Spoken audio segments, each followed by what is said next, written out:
Good evening, everyone. Welcome back, Smart at B&M SPORTS CARDS. Football season is finally here.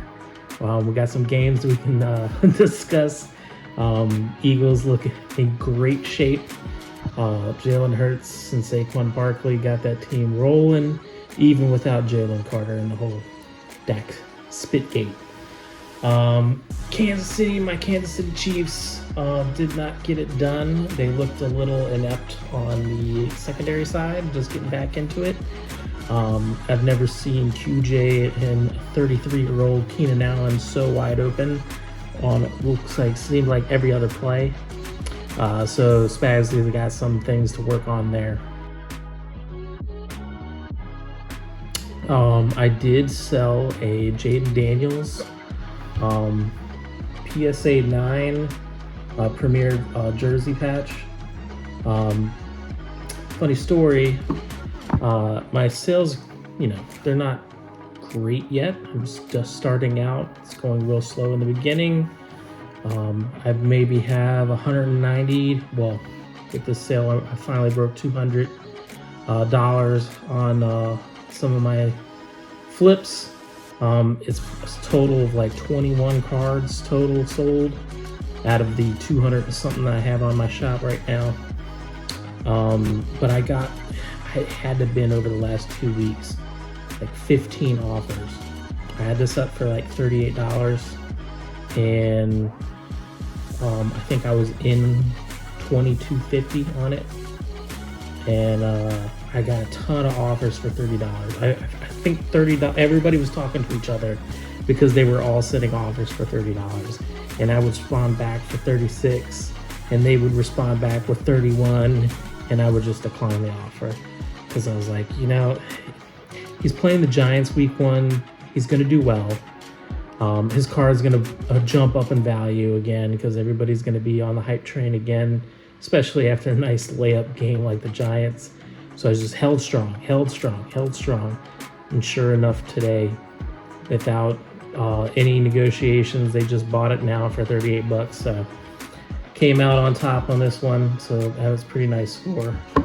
And then, funny enough, I was ripping a couple packs just because I felt like it. I got a little contenders box for like 20-something bucks, and got another Jaden patch. So this will be in the next submission. Looks pretty good. Centering is perfect. No marks on the card. All the edges are crisp and clean. So I'll definitely be sending that in. Worst case scenario, I know the thicker cards are a tougher grade, but worst case scenario, I get another 9, and I'm in the same position. I also got in 2 of my latest baseball cards in recently. I've got this the Mega Box Mojo Lazaro Montes, outfielder for the Seattle Mariners.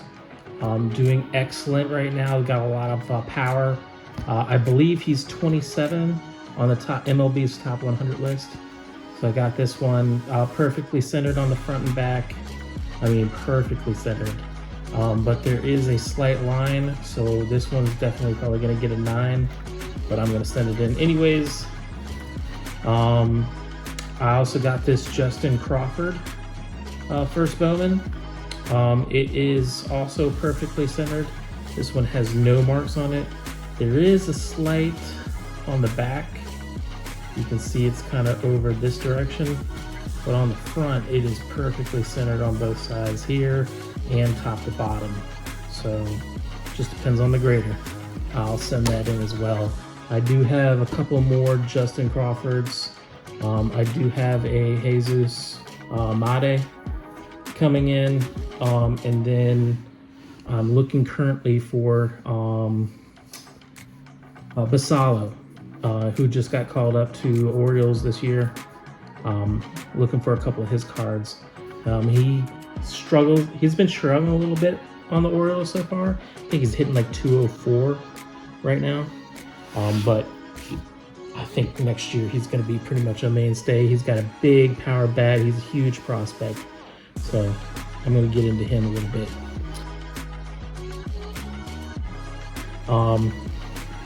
little note from the game. I do have vested interests in Xavier Worthy. I got a PSA 10 of his rookie card.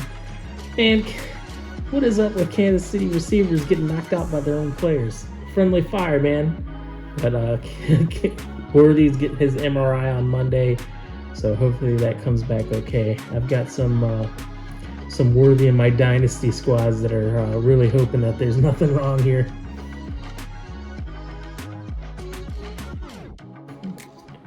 About 1 or 2 cards a week right now, kind of hoping that turns up a little bit. I will say, like, the majority of what I have up right now is like terrible timing. I was in on a lot of cheap basketball, which is a great time right now to buy basketball, but it's a terrible time to sell it.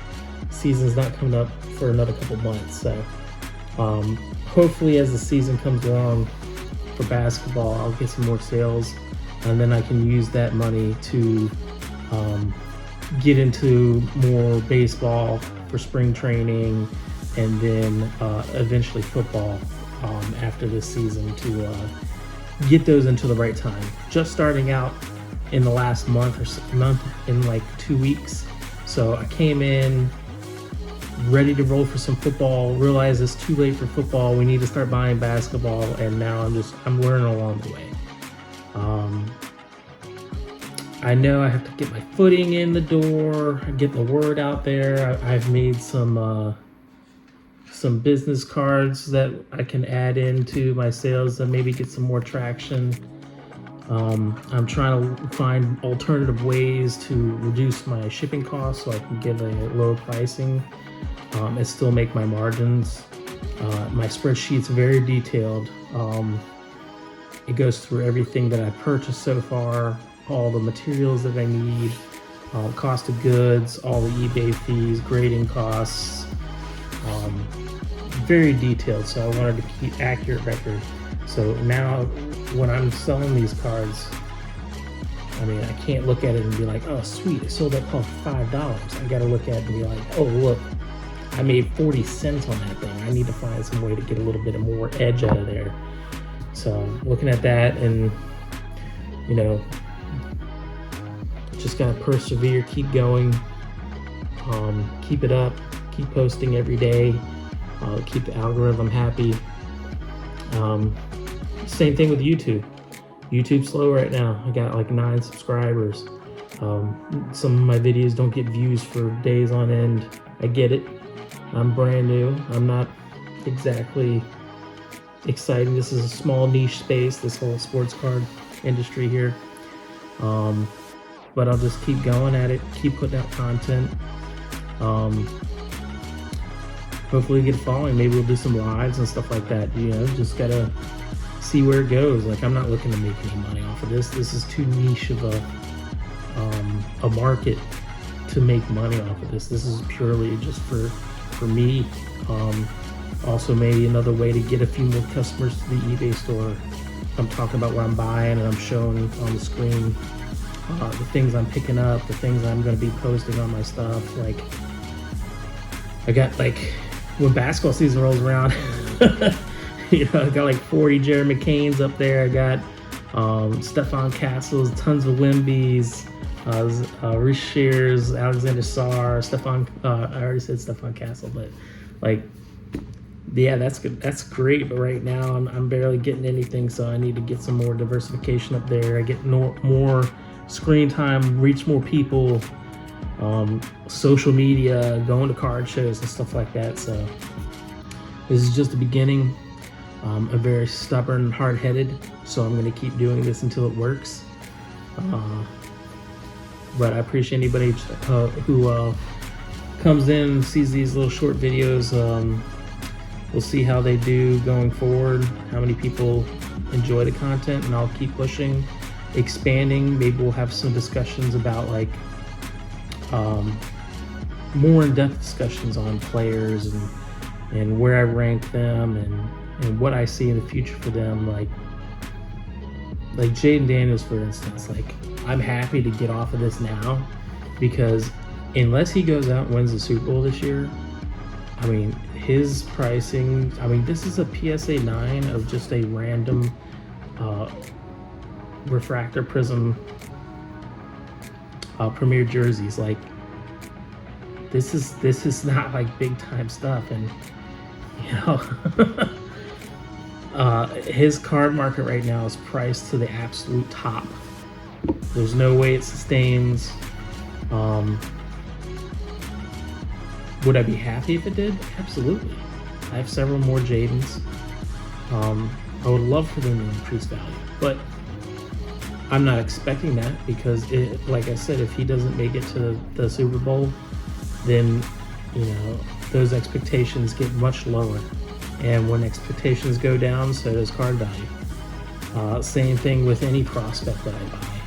Any of these guys, as soon as they have one bad season and they're stuck in the minors, this card turns into absolute garbage. So it's really just a gamble. Goats are where it's at. Goats cost a lot of money. I'll eventually get into some goats. Right now, I'm just trying to sell off what I have so I can move into that. I made mistakes in the beginning. I bought lots of low stuff thinking I could be the guy that does like the $5 to $10 range, and I'll make some profit that way. But the $5, $10 range, you can make profit. You can make a lot of profit. It's just 40 to 60 to 80 cents, maybe $1 at a time, depending on what you're selling and what you got. And you got to hit it at the right time. I'm not hitting it at the right time. We'll see how this basketball season goes. Right now, I'm set up for a ton of basketball, and all of it's, like I said, it's in that range where I'm getting like $1 to $2 profit on all of it. But if it all sells, then, you know, I've doubled my money. You know, all of it, most of it's like $1 in on each card. But eBay fees are so crazy. You're selling at $5, got $1 in, so now you're down to $4. Then it's like $1.90 in fees total. So now that you've gotten $3 taken away from your $5, and then you have material costs and overhead costs. So it all adds up. And then you're really making like 80 cents at the end of it. But, you know, if I sell 224 80 cents worth, you know, I've made a decent chunk back, and I can use that, reinvest, maybe into some higher stuff, maybe some $10, $12 cards, and move my way up incrementally. That'd be great. Or maybe I hit on some of these PSAs that I sent in. Then it just steamrolls it even further and faster. And then I need another thing with the YouTube too is editing. Right now, getting videos, I need to come up with a way to get video. Right now, I'm using my phone. And when you're trying to put videos from a phone to a computer, unless you have like perfect software or something like that, it takes forever. So I'm just trying to make shorter videos so it doesn't take 20 minutes just to get my videos onto my computer, which was also ancient, you know. Yeah, so doing what I can with what I got. Gonna push on, gonna keep doing this until it makes it. Leave a comment if you think you want to hear something else, if you want me to do something different. I'm open for anything. Maybe discuss player takes, maybe discuss more of the hobby side, like how I value the cards going forward for certain players. Vintage versus modern. We can go over some bar charts and stuff like that, where I can show where, you know, like valuations, graphs of how valuations are, what's stable, what's easy investments, what's volatile, where you can make you can make some profits at. And, you know, this is coming from somebody who's just starting out on this, but I think every day I'm consuming like 20 videos on the hobby space on what I need to be doing. And every day I'm like, man, I did that wrong in the beginning. Oh, man, I shouldn't have done that. Oh, I should have bought those. Oh, I should have waited to post these. So I'm learning as we go. I'm ingesting a ton of knowledge, and hopefully I can pass that on to you guys too. So just comment below if you want me to change this up in any way. Just kind of doing recaps right now. And like I said, you know, This week, not a lot happened. That's all I got is this one sale, but this one sale is like a fifth, not a fifth. Like, that's $40, so I'm over 200. So what are you talking about there? Like, it's a big chunk of $200 on the one sale. The rest of them have been all like these little tiny, you know, $2 to $3 ones. There's been a couple. I will say, I have to hit up a lot more card shows, because some of my best sales where I'm getting like $5 or $6 are from when I did deals at card shows. So I got to get out there, got to get to those card shows and get some more deals like that. And then more of these slabs. I got my PSA submission in. They're in research and ID. They need to hurry up and grade these things so I can get them out there. Luckily, a lot of the PSA stuff that I put in was basketball. But I think next round of stuff that we're going to be doing is possibly getting back into football. Because every football season, you have that spike going into the season, and then about 4 weeks or 5 weeks in, you get that decline back down on either prospects or guys that didn't work out very well, or just the hype is gone. You know, they're just having an average season. It's not an MVP season, you know, so their prices drop. Like, I'll be looking for those buys where I can buy back into cards that I've gotten rid of, or that I know will increase in value. And then after that, it's going to be gearing up to buy some baseball when that season ends and everything starts to buy back down, so that I'm ready for spring training when that comes and hit that increase. You know, all these up and downs. We got hockey coming up. I have one hockey card right now that is out at PSA. Matej Michkov from my Philadelphia Flyers. Hot young rookie from last year. That was his Young Guns card. Bought it for $50. A PSA 9 is about $104, and the PSA 10 is like $350. So, and it looked pristine, so I'm hoping I get a 10 on that. I've got the LeBrons that I have, the one rookie card, and a bunch of the other iconic images. Got a lot of stuff coming back that I need to really jumpstart my pool, because I told my wife when I got into this that, you know, I was only going to spend up to so much and carry so much overhead, and I've hit that cap. So I'm waiting for that PSA submission to come back and some of these other cards to start selling, and so I can start reinvesting and building up the bankroll and building the inventory from these bottom bargain deals to something that has a little bit more meat in there when it comes to profits. So every time I make a sale, I know I'm making like $4 or $5 profit instead of 80 cents.